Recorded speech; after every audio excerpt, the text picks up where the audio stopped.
This is Feelings Buried Alive, Never Died by Karol Truman. And we are on chapter 2, Energy and Vibrations. And this one may be one of those that you want to listen to for a few times to kind of soak everything in and let it, just pour into your body and into your mind and spirit as all this information melds together and you kind of start to make sense of everything. So it's called Energy and Vibrations.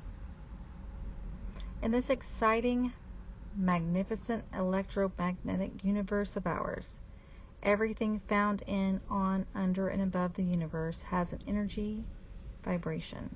Literally everything has unique energy. Anything that is matter has energy vibrations. When energy is discussed, however, most people think in relation to their bodies, such as, I ran out of energy before the day was over, or they relate energy to the energy crisis of gas, gasoline, oil, fuel, electricity. These are definite sources of energy, but not energy in the true sense of the word. Real energy is an unknown force. It is used by every one of us every day of our existence, and yet we still don't know exactly what it is. We can't see it, we can't smell it, taste it, hear it, or hold it in our hands. We do experience manifestations of it every day in many ways, although it is still a mystery to the majority of the population. Light is energy, water is energy, electricity is energy. But how do we explain it? Energy is a force that takes many forms and can be manifested in many ways. Rocks have energy, likewise trees, plants, soil, insects have energy. The carpet on your floor has an energy. So does the material in your sofa, the wood on your piano, the keys, the ivory keys. The glass in the window has energy vibrations as well as the brick in the fireplace, the frame around the painting, and the paint in the painting. The food you eat, the clothes you wear, your hair, your nails, your glands, your organs, all have energy. Everything about you is energy. Most importantly, though, for the purpose of this book, it is imperative to understand that your feelings and your thoughts are energy. Your feelings and your thoughts are matter. And according to what physics has taught us, matter cannot be destroyed.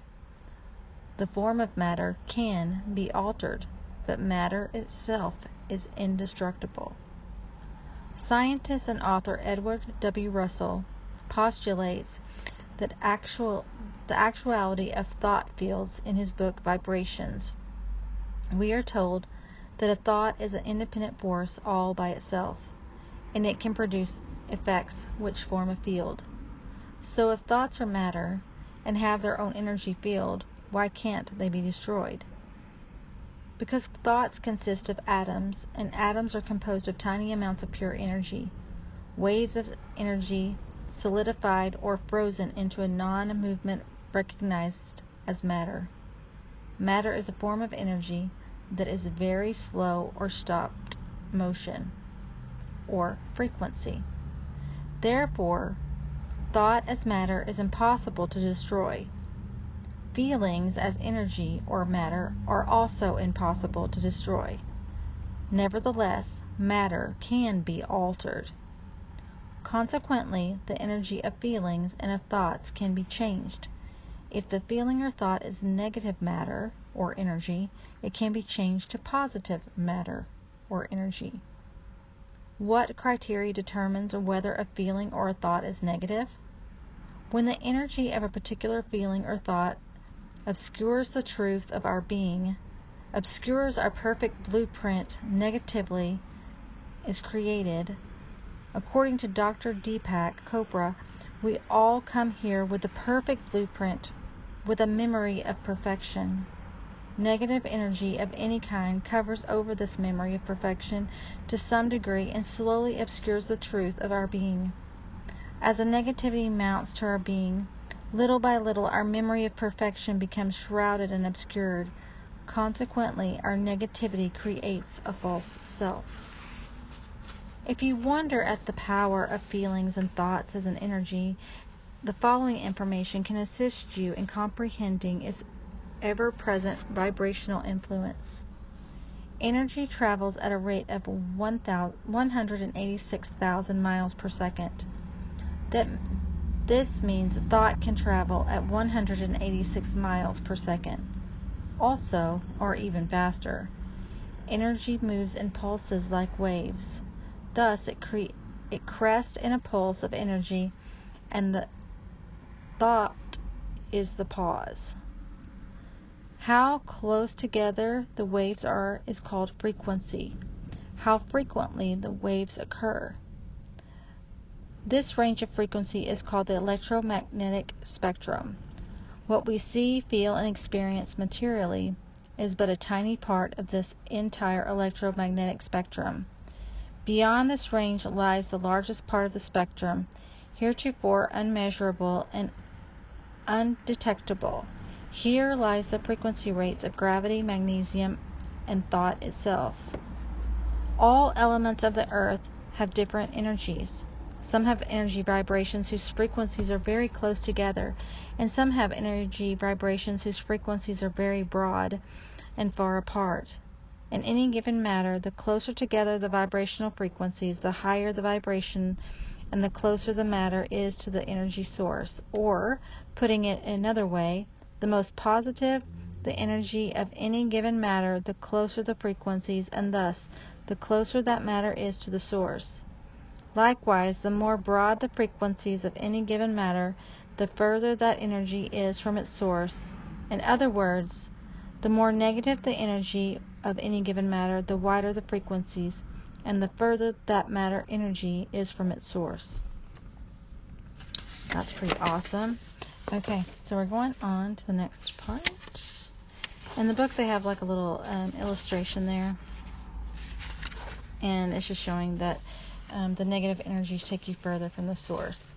So to interpret that part, when I will often call God source, God to me is the creator of the universe.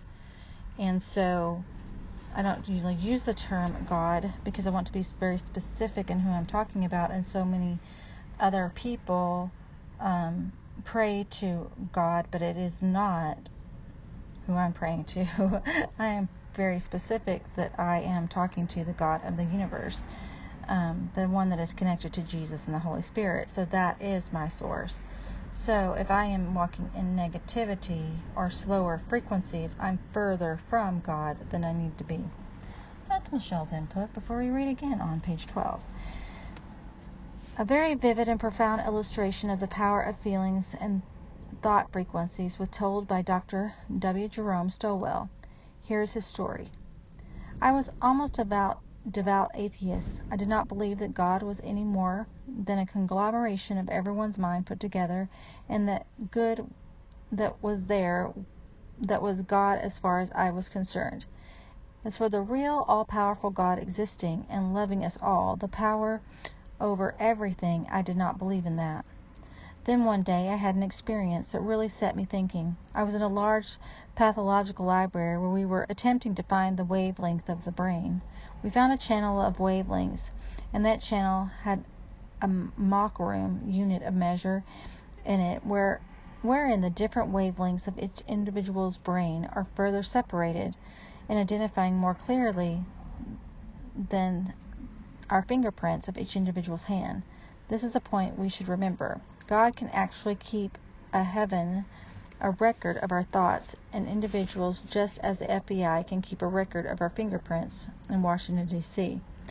We wanted to make an experiment to discover what took place in the brain at the moment of transition from life to death.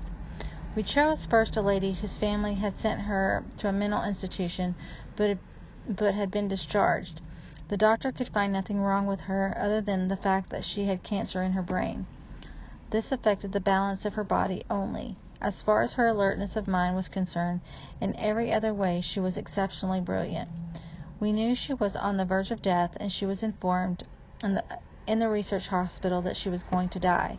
We arranged a tiny pickup in her room to ascertain what would take place in this transition of her brain from life to death. We also put a very small microphone about the size of a shilling in the room so that we could hear what she said if she said anything. 5 of us hardened scientists, perhaps I was the hardest of the group, were in an adjoining room with our instruments prepared to register the record that transpired.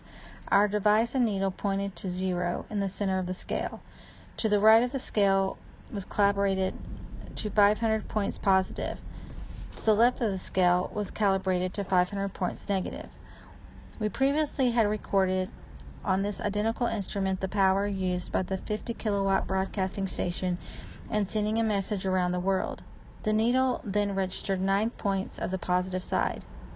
At the last moment of the woman's life arrived, she began to pray and praise the Lord. She asked the Lord to be merciful unto those who had despitefully used her. Then she reaffirmed her faith in God, telling him she knew he was the only power and the only living power. He always had been and always would be. She praised God and thanked him for his power and for her knowledge of his reality. She told him how much she loved him. We scientists had been so engrossed with this woman's prayer that we had forgotten our experiment.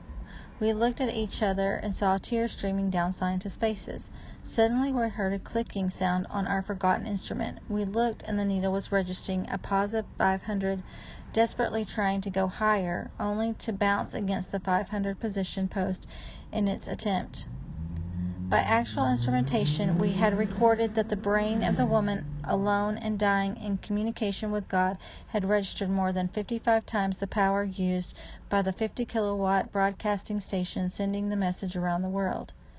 After this, we decided to try a case very unlike the first one. We chose a man lying in the research hospital, stricken with a deadly social disease.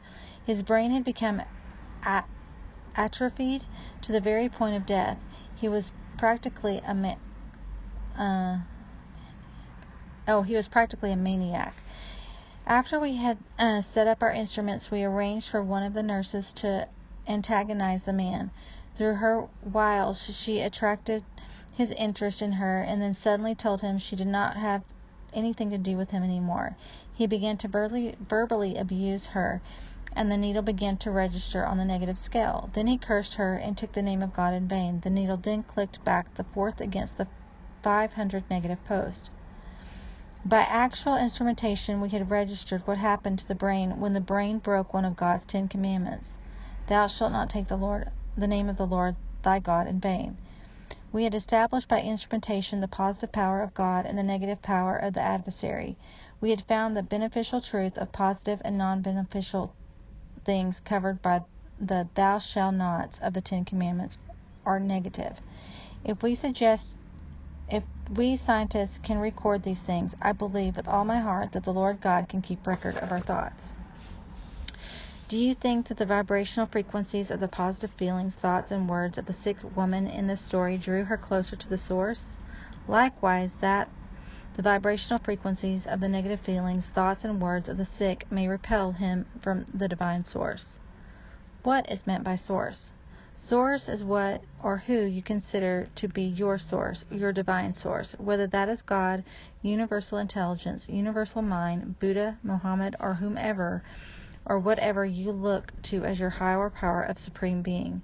Most people have a reference as to their infinite source, and the majority of us, either consciously or subconsciously, have a longing to be able to better understand and eventually identify with that source, if at all possible. The closer your individual collective vibrational frequencies are, the more in tune or in harmony you are going to be with your source. The more in harmony you are, the closer you will draw to your source. The closer you are to your source, the more peace of mind you will experience. The more joy you will feel, the greater your capacity to love, and the more content you will be. It would be of interest and interesting and revealing if someone were to take a poll to ascertain how many people truly experience the above characteristics of well-being on an ongoing, continuing basis now in their lives. I seriously doubt we would find a very large percentage of the population that does. How did we get so far away? What happened to distance us from our source? Most of us are struggling daily just to maintain the status quo, let alone narrow the gap between us and source. Has the collective fear, anger, hate, pride, greed, blame, hurt, bitterness, discontent, judgment, misery, sadness, hopelessness, and unhappiness in the world today helped contribute to the conditions in which we presently find ourselves? In the process of becoming civilized, it seems that man has repelled himself further and further away from that which creates positive vibrations, the vibrations with the more desirable, closer frequencies. In our quest for comfort, success, riches, and gain, we seem to have strayed far away from the positive vibrations. Even though good intentions motivate most people, there is an increased inability to create and enjoy qualities of well-being in our lives, qualities which establish vibrations with a closer frequency on a permanent basis. In an effort to fill our basic needs of love, acceptance, and recognition, unfortunately, we get caught up in our society, and our society seems to foster and frame or game of seeing who can get the most, do the best, and have the biggest. Anything to gain seems to be general rule with much of the human race today. Consequently, many themes on television, MTV, in movies, literature, magazines, and music apparel, they appeal to our more base, sordid, and depraved qualities. Many of the foods at the grocery shelves are even prostituted to the point that we hardly recognize them as being creations of God or products of the universe. If we add to all of the items heretofore listed liquor, tobacco, and drugs, there is a further component of negative vibrational energy. This is all a consequence of the evils and designs which exist in the hearts of conspiring men in our times. These men do not care who has to suffer, who has to die, just as long as their objectives are met. Anything to get gain is the motto, and the gain is called greed or power.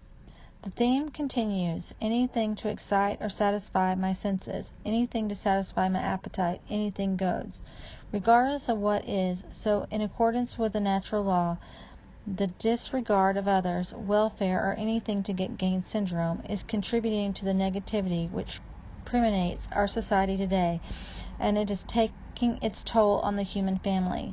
Michael Wickett is the audio tape program It's All Within Your Reach, Building Positive Self-Concepts, states the law of control is an essential law in understanding how we function.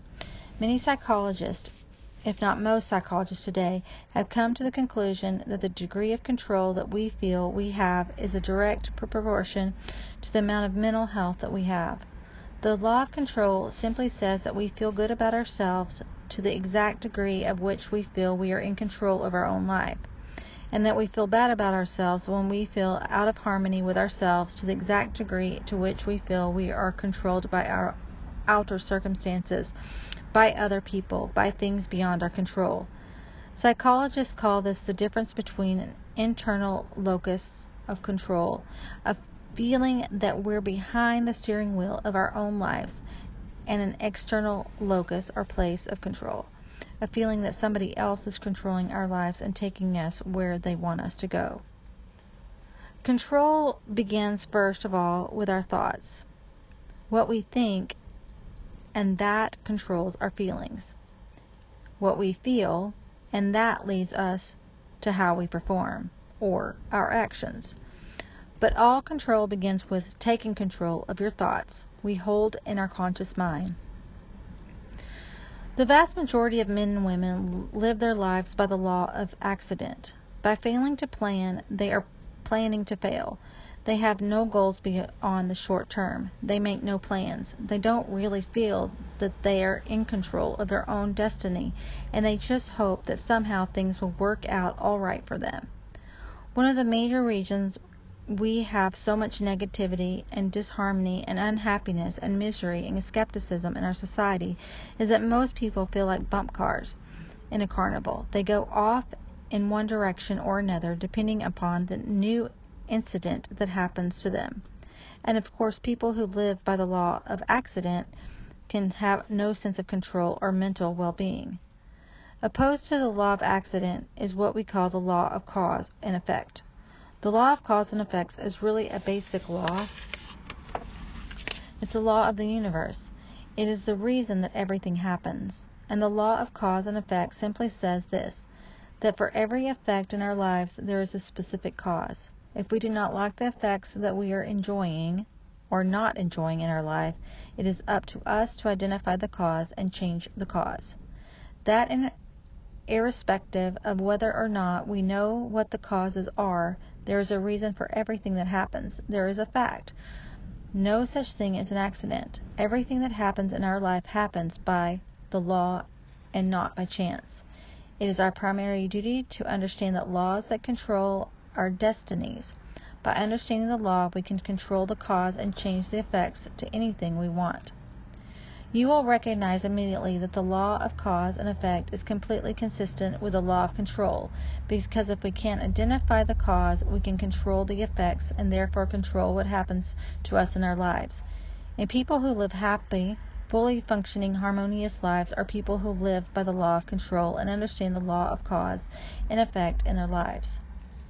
Thoughts are cause and conditions are effects. Our thoughts are always the primary cause of the conditions or effects in our lives. And what causes our thoughts, our feelings? We control our lives by our thoughts. Everything we are today is the sum total result of all the thinking that we have done in the moments. If we wish our lives to be different in the future, we have to change our thinking in the present, and by doing this, we change the direction of our lives. Another author puts it this way, in all the universe there can be no such thing as luck or fate. Every action, every thought is governed by law. Behind every bit of good fortune lie the cause that we ourselves have sometimes somewhere set in motion. Behind all ill fortune we will find the energy we ourselves have generated. Every cause must have a certain definite effect. There is no dodging the results. We reap what we sow with exact mathematical precision. Any undesirable condition we find ourselves in today is telling us that natural law have caught up with us, and we are witnessing the law of cause and effect reigning supreme on our parade. Our intelligence knows when we are not in harmony with the laws of the universe. We can only compromise for so long before the evidence is clearly obvious that natural laws have not been observed. Breaking natural laws causes disharmony. The problems that challenges people are experiencing in their lives everywhere, as well as the undesirable conditions or events we may be experiencing in our own life. It is very clear indicated that natural law has been and are being not only broken but desecrated. So they are not being just broken, they are being desecrated. Then we combine all the factors of imbalance in our inharmonious environment when the individual negative feelings, thoughts, and emotions we have been burying for years. The problems of disharmony and imbalance are further compounded. This disharmony has brought about a This disharmony has brought about a definite fragment of individuals as well as families, cities, and nations, and the wide-scale fragmentation it has created is unfortunate, and it affects all those collective negative energy vibrations are having on human lives on a global basis today. Another sad commentary that results from breaking natural laws is the gross personal imbalances of causes, which subsequently undermines the individual's ability to have and maintain peace of mind and continual sense of well-being. When we as individuals decelerate or halt this fragmentation by fixing, making a shift, or changing our energies in ourselves, we can experience the harmony and balance that we are seeking, which is a natural byproduct of our shift. At this point, our shift will be positive and far-reaching, affects not only us, but the lives of everyone around us. So what is it that needs fixing? Our feelings and our thoughts are what determine where we are today. If what is happening to us now, both physically and emotionally, is undesirable, our feelings and our thoughts are what need fixing. Many people have a difficult time identifying their feelings and their thoughts. Too many of us have not been taught to be cognizant of what is going on inside our mind or our body. We're so used to turning our pain and hurt over to something or someone else to fix that we have turned off our ability to be aware, to be sensitive or mindful. The majority of human families' consciousness is either fragmented or missing entirely. Dr. Deepak Chopra tells us in the book Quantum Healing, when consciousness is fragmented, it starts a war in the mind-body system. You may be asking, so what do I do about it? Your first challenge will be to get in touch with your internal dialogue, what you are saying to yourself and what you are feeling inside. One way to help yourself become more aware is to be sensitive to what is happening around you. Take yourself outside of any situation and just be an observer around you, as if you were sitting in the audience and witnessing a play. Many people ask me how they can begin to label their feelings, how they can become aware. My suggestion is to them to pay attention from every angle of their existence to what is going on in the situation they find themselves. Here are some simple examples.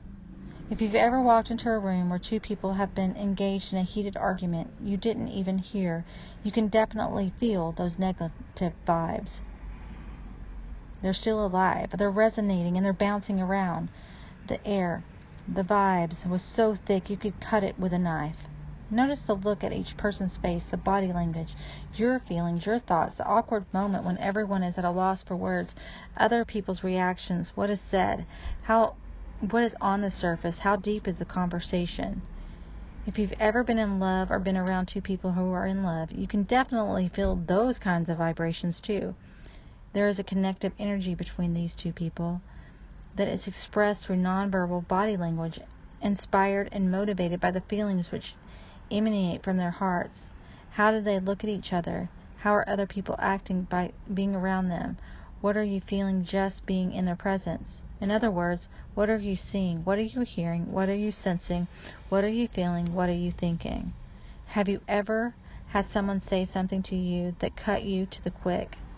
I'm sure most people have had this experience. We know when our feelings have been hurt, whether the person who made the cutting remark does not.